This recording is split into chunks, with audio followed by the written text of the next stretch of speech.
This disease that my mom had, Sezary syndrome, it's a cancer that arises from your cutaneous T cells. The cancer that we were analyzing here is a lymphoma. Lymphoma is a cancer of T lymphocytes. T lymphocytes normally are regulated very closely within the immune system in terms of what allows them to grow, to proliferate, and what controls them and prevents that growth and keeps it in check. The issue I faced was my mother had wonderful doctors there in Kentucky. I had a wonderful technical team who was going to generate the raw data for us to see what was in her genome, but I didn't have anybody on my team that could connect those two things. The TGen group, working with Dr. Sekulik, found every single finding that mattered in my mom's clinical case. My role focused on taking all the raw data, which consists of millions and millions, and I guess somewhere around 1 billion or so small reads that are 100 letters apiece, and mapping them back to genome to identify those differences unique to the tumor that was taking over her. I was the informatics aspect. The biology aspects, interpreting what it means to have a amplification or a tandem duplication of CTLA-4, CD28, the biology of that. For that, I had my partners, John Carpenter, Alex Sekulik, Tim McDaniel. We got the data, we performed our analysis, and something floated up to the top.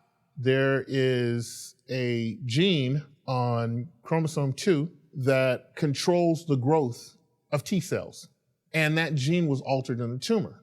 What we call a fusion, where two aberrant genes fuse together to form a protein that should not be expressed in the cell. And that protein makes a T cell want to grow and continue to grow and never stop growing, which is essentially the foundation of a lymphoma. What the tumor did is it actually put the outside component, extracellular component of CTLA-4, the inhibitor, fused it to the intracellular portion of CD28, which is the activator. So every time you try to stop that cell, you basically just accelerate more. The FDA had just approved a drug called ipilimumab to target one of the partners of this fusion.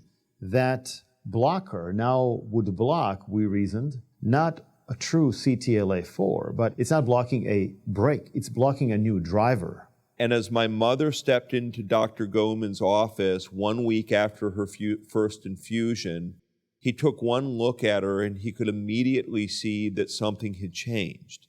Instead of being red, her skin was now a much more healthy pink color. Just in that short time, all the tumors in her body started closing, shrinking in size, and getting better. It was immediately apparent that something was going on following the treatment with this drug that the genome had identified. We don't know how common the CTLA-4 CD28 fusion is, how important it is in driving other cancers. But this way, we can basically put out there and say, we saw this event, we identified a therapy, the patient went on the therapy, the patient had a response.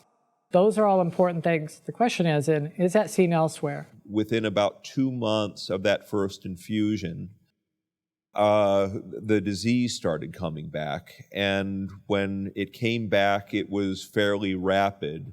And by the end of November of that year, my mother succumbed to the disease. You look back on it and you think, if only we had had that drug and if only we had had the sequencing when my mother was first diagnosed. On the other hand, you can think how lucky we were that she happened to be there right at that moment in time when all this was first possible. And you can also look at her case and see it just as a little glimpse of what's going to be possible for patients to come.